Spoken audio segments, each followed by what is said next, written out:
नमस्कार सभी दर्शकों का फिर से स्वागत है हमारे चैनल में।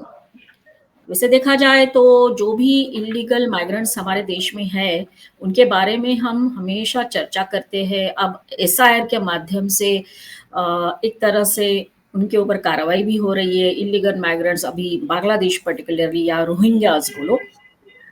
ये सारे लोगों को उनके उनके देश वापस भेजा जाए, ऐसा सभी लोग बोलते हैं और कुछ कार्रवाई हो भी रही है। लेकिन इसी बीच में माननीय सुप्रीम कोर्ट ने भी जो कुछ कल कहा, वो भी बहुत इम्पोर्टेंट है और इसलिए आज हमने अब फिर से आमंत्रित किया है हमारे विशेष अतिथि सुप्रीम कोर्ट से lawyer advocate Pankaj Joshi ji. Sir, आपका स्वागत है। फिर से आप हमारे साथ जुड़े, इसके लिए बहुत-बहुत धन्यवाद। जी, नमस्कार मैडम और आपके सभी व्यूअर्स के लिए भी नमस्कार। सर, कल माननीय सुप्रीम कोर्ट ने कहा है कि intruders and illegal migrants have no legal rights. तो ये जो है सर, ये कितना इम्पोर्टेंट ये स्टेटमेंट है हमारे लिए? देखिए ये वर्तमान में जो इस समय जो ये जो दौर चल रहा है, इसमें कई सारी चीज़ें हो रही हैं और इंडिया के चारों तरफ का जो भी पार्ट है, चाहे पाकिस्तान हो, चाहे नेपाल हो, चाहे बांग्लादेश हो, तो भारत के लिए एक तरह से जो सिक्योरिटी थ्रेट्स है, वो हर तरफ से इस समय चैलेंजेस बने हुए हैं। और खास करके ये जो रोहिंग्या का जो इश्यूज है, ये म्यांमार से अटैच है। म्यांमार का जो रखाइन एरिया है, वहाँ से रोहिंग्याज निकले हैं और अ, क्योंकि ये भी एक दशकों पुरानी समस्या है जो म्यांमार में चल रही थी और जिसके कारण कि वहाँ पर एक अराकान आर्मी और ये सारी चीज़ें आपस में ये काफ़ी बड़ा एक एक अलग टॉपिक है। तो इसमें मुख्य मुद्दा यही है कि वो लोग वहाँ से अपने उस स्टेट से निकले और स्टेट से निकलने के बाद उन्होंने इंडिया में खास करके असम और बंगाल दोनों स्टेटों में उन्होंने एंटर किया और उसके बाद जहाँ कहीं भी वो भारत के अलग-अलग पार्ट्स में गए, चाहे उन्हें लोकल लेवल पे सपोर्ट मिला हो या उन्होंने अपने अपने अपनी जो भी फैसिलिटी जो है उन्होंने करते हुए और कुछ ने उसमें ये आया कि उन्होंने कुछ अपने डॉक्यूमेंट्स भी जो हैं वो यहाँ के बनाए और उसके बाद किस तरह से आगे जो है क्योंकि अभी ये जो है ये मीडिया में मुद्दा इसलिए आया है क्योंकि सुप्रीम कोर्ट में एक जो पीआईएल है वो डाली गई है एक्टिविस्ट के द्वारा और उन्होंने ये कोशिश ये उसमें ये प्रेयर की है माननीय सुप्रीम कोर्ट से कि इन लोगों के लिए जो राइट्स हैं वो एक रिफ्यूजी के तौर पर दिए जाएं। तो चूंकि ये जितने भी इलीगल जो है किसी ना किसी रूप में ये इंडिया में अंदर आए हैं, चाहे वो किसी टनल के माध्यम से आए या किसी रिवर को क्रॉस करके आए या बॉर्डर क्रॉस करके जिस भी तरह से आए और उसके आने के बाद इन लोगों ने भारत में कहीं न कहीं इधर-उधर ये जिस जिस भी तरह से रह रहे हैं और अब चूँकि केंद्र की जो सरकार है वो एसआईआर जो है उसको भी लागू कर रही है, तो उसके कारण कहीं इन्होंने वोटें बढ़वाई हैं, तो उसके कारण भी इन लोगों में अभी भगदड़ मच रही है कि किस तरह से हम अपने आप को जो है एक लीगल जो एक्शन है उससे बचें। तो उम, अब इस तरह के जो एक्टिविस्ट जो हैं, जो सुप्रीम कोर्ट तक भी पहुँचे हैं, तो उसके भी लीगल कॉन्सिक्वेंसेज़ जो हैं वो सामने निश्चित तौर पर निकल के आएँगे।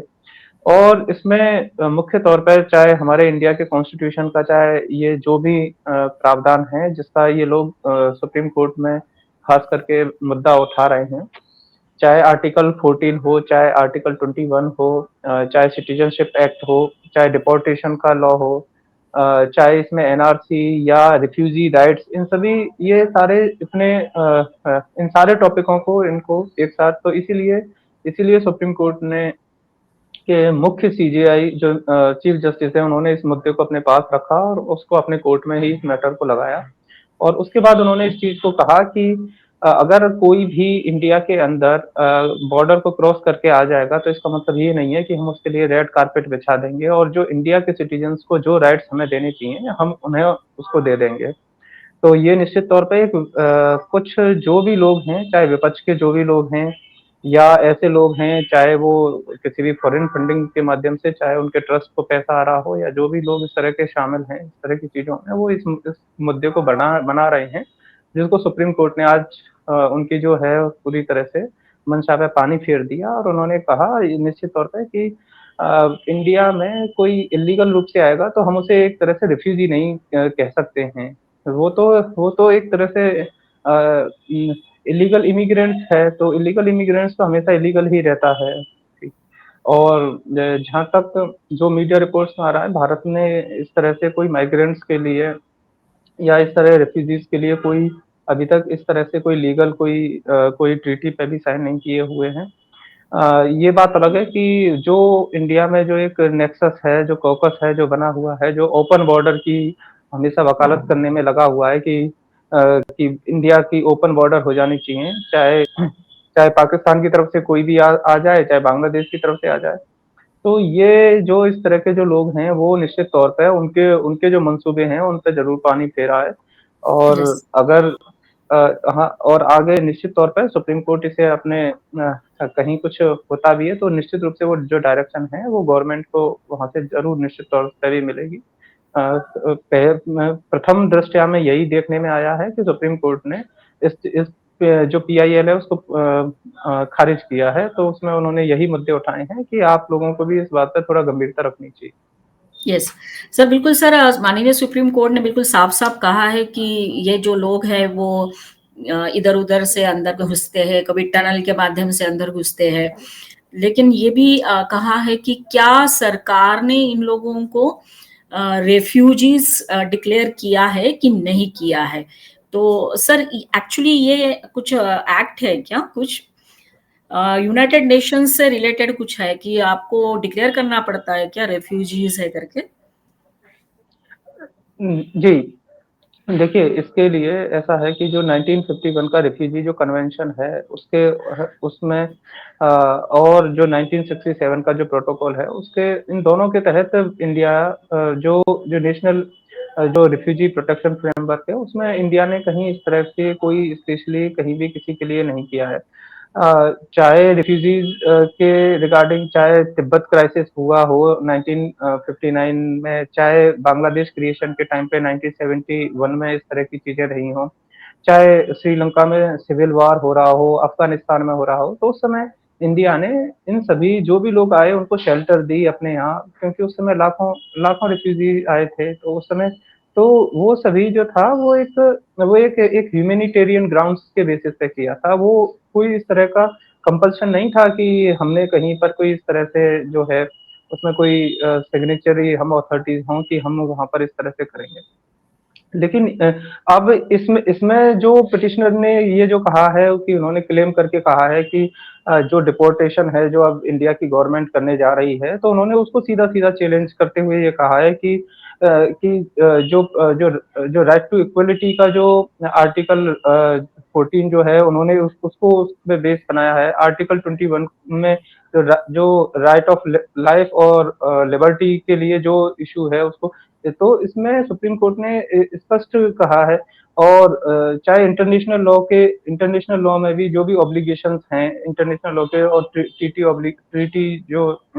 रहती है उसके ऑब्लिगेशन के भी जो आर्टिकल 51 और सी जो है उसमें भी इन सारी चीजों का है, लेकिन लेकिन इसमें इन सभी चीजों को सुप्रीम कोर्ट ने बिल्कुल साफ निश्चित तौर पर कहा है कि इस तरह की जो चीजें हैं वो इन लोगों के लिए अवेलेबल नहीं है, और ना ही इस तरह से कहीं कहा गया है। और जो रिपोर्ट्स जो आ रही थी उसमें ये भी है कि कतर जैसे देशों ने केवल 2000 या 3000 इनको अपनाया है, जबकि भारत में रिटेन में जो है लगभग 40,000 इसमें रोहिंग्याज को बताया है कि रोहिंग्या हैं। और अगर इस तरह से ये सारी चीजें चलती रहेंगी तो निश्चित तौर पे, क्योंकि भारत देश खुद भी अभी कई चुनौतियों से जूझ रहा है, अगर इस तरह से हम लोग अपनी समस्याओं को ही दूर नहीं कर पा रहे हैं, तो कैसे अन्य कंट्री के लोगों को किस तरह से हम यहाँ पर लाकर और उनपे, क्योंकि हमारे जो बेसिक एजुकेशन, बेसिक हेल्थ अभी इन्हीं चीज़ों से भारत अभी जूझ रहा है। तो अगर हम किसी दूसरे देश के लोगों को इसी तरह से बसाते रहेंगे तो निश्चित तौर पे, क्योंकि भारत के लिए ही ये अपने आप में एक, चाहे क्राइम के नज़रिए से देखी जाए या अन्य संसाधनों की दृष्टि से देखा जाए, तो इन सभी के लिए निश्चित तौर पर भारत देश पर ही एक गलत प्रभाव जो है वो निश्चित तौर पर पड़ेगा। Yes sir. सर ये जो चल रहा है केस सुप्रीम कोर्ट में जिन्होंने पिटीशन फाइल की थी on the behalf of this illegal migrants. तो सर ये दर्शाता है क्या कि कितनी बड़ी एक लॉबी इनके लिए काम कर रही है हमारे देश में? देखिए, निश्चित तौर पे ये तो इसके 2 रीज़न हो सकते हैं। पहला रीज़न तो ये हो सकता है कि मोदी सरकार कुछ भी करने जा रही है तो उसका विरोध करिए, ठीक है? तो उसमें कहीं न कहीं विपक्ष शामिल रहता है, उनसे जुड़े जो भी एक्टिविस्ट हैं वो लोग उसमें एक्टिव रहते हैं और वो चाहते हैं क्योंकि जिस तरह से अभी केवल एक एक मतलब इल्लीगल और साइबर फ्रॉड से बचने के लिए जिस तरह से एक संचार ऐप के लिए गवर्नमेंट को जिस तरह से क्रिटिसाइज़ किया जा रहा है, जबकि वो चीज़ें एक सभी भारतीयों के लिए इतनी फ्रूटफुल है कि अगर आप मोबाइल में रखते हैं तो जिसके कारण कि आप जो है इस तरह के साइबर फ्रॉड से या साइबर क्राइम से आप बच सकते हैं। तो उसके लिए भी विपक्ष ने जिस तरह से फिलहाल में ये जो मुद्दा बना रखा है और उठा रखा है, उसी तरह से विपक्ष के से जुड़े लोगों ने इस एसआईआर की प्रक्रिया में पहले वो केवल बांग्लादेशी तक सीमित थे, अब उन्होंने उसमें उस अपने उसमें रोहिंग्याओं को भी शामिल कर लिया। तो ये तो या तो विपक्ष के लोग हैं जिनको किसी भी तरह से भारत के बारे में कहीं कुछ सोचना ही नहीं है। तो या तो इनका मुद्दा ये हो सकता है या दूसरे जो अगर इंटरनेशनल लेवल पे भी कोई लॉबी देखें तो मुझे तो कोई इस तरह की लॉबी नज़र आती नहीं है कि म्यांमार म्यांमार के लोग इस तरह से अपने स्टेट के लिए उन लोगों के लिए क्योंकि वहाँ भी जो रोहिंग्यास ने किया था, वहाँ भी एक तरह से क्राइम किया था, क्राइम करने के बाद वो भागे थे। यस। और उसके बाद वहाँ की आर्मी ने भी वहाँ पर जो किया तो जिसके कारण इस तरह की चीज़ें थी क्योंकि बौद्ध समाज के जो वहाँ पर म्यांमार में लोग थे वो शांति प्रिय लोग थे और वहाँ पर एक तरह से जब सोसाइटी में जो जिस तरह से जो इश्यूज हैं वो आने लगे तो उसके बाद वहाँ पे ये पूरे उस स्टेट में अराजकता हो गई और उन्होंने अपनी खुद की आर्मी बना के वहाँ की आर्मी से लड़ाई शुरू कर दी। तो ये सारी चीज़ें काफ़ी टेक्निकल उसमें हैं इश्यूज हैं और तो म्यांमार की तरफ से कोई सपोर्ट मिल रहा हो रोहिंग्यास के लिए ऐसा भी नहीं है। ये केवल या तो वोट बैंक की राजनीति का है कि देखिए कहीं इनमें जो भी अल्पसंख्यक समुदाय के लोग आते हैं तो उनके लिए या तो ये इस तरह से दुहाई कर रहे हैं कि हम इनके फेवर के लोग हैं तो इस वजह से शायद विपक्ष सुप्रीम कोर्ट पहुंच रहा है अन्यथा ऐसा तो कहीं कोई दिखाई दे नहीं रहा है हालांकि एसआईआर जैसे मुद्दे पे ये चीज़ें लेकिन सुप्रीम कोर्ट ने भी इस लीगल स्टेटस पे कि रोहिंग्या रिफ्यूजी हैं या नहीं है, तो उन्होंने बिल्कुल साफ कह दिया कि जो भी इंट्रूडर्स है, वो इस तरह से इंडिया में नहीं रह सकता। तो ये सुप्रीम कोर्ट की जो टिप्पणी है, ये अपने आप में एक बड़ी टिप्पणी है और इसके लिए माननीय चीफ जस्टिस सूर्यकांत शर्मा जी के हम लोग धन्यवाद प्रकट करते हैं कि निश्चित तौर पे उन्होंने ऐसे लोगों को एक सही जवाब दिया है और ये पीआईएल खारिज करके निश्चित तौर पे एक जो बड़ी जो गवर्नमेंट के इंस्टीट्यूशंस के लिए अपने आप में एक चैलेंज की बात बनने जा रही थी, उस पे उन्होंने अपनी स्थिति यथास्थिति एकदम क्लियर की है। यस। तो सर हम क्या ये कह सकते हैं कि सुप्रीम कोर्ट के माननीय सुप्रीम कोर्ट ने जो भी कहा है, जो भी स्टेटमेंट दिए हैं, उससे जो पिटीशन दायर करने वाले हैं या फिर रोहिंग्याज है, इनकी कमर तोड़ दी? देखिए वैसे तो ये जो पीआईएल है अभी इसमें नेक्स्ट डेट भी लगी हुई है, 16 दिसंबर की लगी हुई है। यस। और हाँ, और इसमें ये जो एक्टिविस्ट हैं रीता मनचंदा इन्होंने जो पीआईएल फाइल की है तो उसमें चीफ जस्टिस सूर्यकांत जी ने और जस्टिस जयमाला बागची दोनों ने जब इस बात को ऑब्जर्व किया और उन्होंने ये कहा कि आपने जो है जो इसमें हेवियस कॉर्पस जो है आपने इसका यूज़ किया है क्योंकि उन्होंने ये ब्लेम किया है कि जो वहाँ डिटेंशन सेंटर है या जो जहाँ पर वो रखे गए हैं वहाँ से कुछ गायब हो चुके हैं। तो यस। ये पुलिस की जिम्मे ये इस तरह से पुलिस की ज़िम्मेदारी है क्योंकि उसमें जो भी काउंसिल हैं उन्होंने आर्ग्यू ये किया कि कुछ रोहिंग्या जो भी हैं उनको दिल्ली पुलिस ने जो मई में लिया और उसके बाद उनकी कोई इन्फॉर्मेशन नहीं मिल पा रही है कि वो कहाँ पर हैं। तो उनका जो भी लीगल स्टेटस है उसके लिए तो इस तरह की जो सेंसिटिव जो बॉर्डर जो नॉर्थ हमारे नॉर्थ साइड का जो इंडिया का पार्ट है वहाँ से ये जिस तरह से आते हैं और उसके बाद ये सारी चीज़ें हैं तो उसमें सीजीआई ने साफ कहा कि हम जो फैसिलिटी जो इंडिया के लोगों को देना चाहते हैं, वो कैसे इनको हम दे सकते हैं? तो ये तो पॉसिबल नहीं है। इंडिया जो कंट्री है, उसमें पहले से ही इतने सारे a lot of people are there. तो यस, इन गरीब लोगों को हम वो फैसिलिटी दें, हमें we should focus on them. तो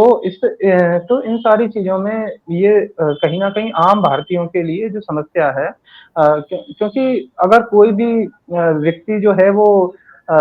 उसमें first if he inter in the you उसमें ये है कि आप क्रॉस करेंगे बॉर्डर को और फिर इलीगली, और उसके बाद फिर आप कहेंगे कि जो भी इंडिया के लॉज हैं वो that must be apply on them. तो ये चीज़ तो अपने आप दैट्स में ट्रू। पॉसिबल है ही नहीं, क्योंकि इंडिया के भारत के लोगों के लिए है। कहीं भी कोई भी आ जाए और उसके बाद कहें कि हाँ, अब हम इंटाइटल्ड हो गए हैं फूड के लिए, इंटाइटल्ड हो गए हैं शेल्टर के लिए, या बच्चों के एजुकेशन के लिए। क्योंकि पिछली जब दिल्ली में गवर्नमेंट थी, तो पिछली सरकारों में यही हुआ है कि उन्होंने एक वो क्योंकि पिछली विपक्ष की पार्टी ने यही किया कि हम रोहिंग्याओं को अपने जो सरकारी स्कूल है उसमें पढ़ाएँगे। हुँ, यही उनकी शिक्षा का एक नारा था कि तो तो दिल्ली के स्कूलों में वैसे तो उन्होंने कोई और विकास तो किया नहीं, ये ज़रूर विकास किया कि रोहिंग्या के बच्चों को हम यहाँ पढ़ाएँ। ये तो यस, भारत के जो बच्चे हैं, भारत के जो गरीब बच्चे हैं, या भारत के जो अध्यापक हैं जिनकी आप सैलरी तक नहीं दे पा रहे हैं, जिनको आप कन्फर्म तक नहीं कर पा रहे हैं दिल्ली में, तो हुँ, आप उनके प्रति ध्यान ना देके आपका ध्यान जो है वो रोहिंग्याओं के लिए जाता है। तो ये जो विपक्ष का जो एजेंडा है, वो निश्चित तौर पे जो भारत के कभी भी फेवर में नहीं है, और हर मुद्दे को उठाते हुए और केवल मोदी सरकार का विरोध करने के नाम पर ये भारत देश के विरोध तक पहुँच जा रहे हैं। ये अपने आप में बड़ी विचित्र बात है कि विपक्ष कब अपनी ज़िम्मेदारी को इस तरह से समझेगा। और आज सुप्रीम कोर्ट ने जब इस बात को पूरी तरह से क्लियर किया है, तो शायद हो सकता है इनकी थोड़ा जो है जो बुद्धि है वो थोड़ा-सा जाग जाए कि हमें हमें किस तरह से, क्योंकि हर पॉलिटिकल पार्टी में भी वॉर रूम होता है। अगर वो इस तरह से अगर बिल्कुल गलत डायरेक्शन में जा रहे हैं, तो निश्चित तौर पर उस पॉलिटिकल वॉर रूम में निश्चित रूप से कहीं ना तो कोई कम्युनिकेशन हो रहा है, ना कोई बैठक हो रही है। बस जिसके मन में जो आ रहा है वो बोल दे रहे हैं, मीडिया में बोल दे रहे हैं, या वो है। तो ये एक तरह से अनडिसिप्लिन्ड पार्टियों के जो नेता हैं, वो उनकी पहचान बनती जा रही है, और उसी का निश्चित तौर पे देश को और जो नुकसान उठाना पड़ रहा है। Yes sir. तो सर अंत में सर हम यही कहना चाहेंगे कि माननीय सुप्रीम कोर्ट ने जो कहा है वो एक तरह से बहुत अच्छा एक उनका तगड़ा तमाचा रहा है। जिन लोगों को ये लगता है कि ये जो शरणार्थी है, इनको सब कुछ मिलना चाहिए क्योंकि सुप्रीम कोर्ट खुद ये बोल रहा है कि आप इस तरह से देश में आ जाते हो, घुस जाते हो और फिर हमारे बच्चों को एजुकेशन चाहिए, खाना चाहिए, ये नहीं हो सकता। इतना क्लियरली कहा है माननीय सुप्रीम कोर्ट ने। तो सर आज फिर हमारे साथ आप जुड़े और इस बात के ऊपर चर्चा की विस्तार से, इसके लिए आपका बहुत धन्यवाद सर। सभी दर्शकों को कहेंगे कि आज का हमारा ये वीडियो ज़रूर देखिए, लाइक करिए, शेयर करिए, कमेंट करिए और जिन्होंने हमारा चैनल सब्सक्राइब नहीं किया है, वो ज़रूर सब्सक्राइब करिए। Thank you sir once again धन्यवाद। जय हिंद। जी, आपने मुझे समय दिया, इसके लिए आपका भी बहुत-बहुत धन्यवाद। जय हिंद, यस। वंदे मातरम। वंदे मातरम।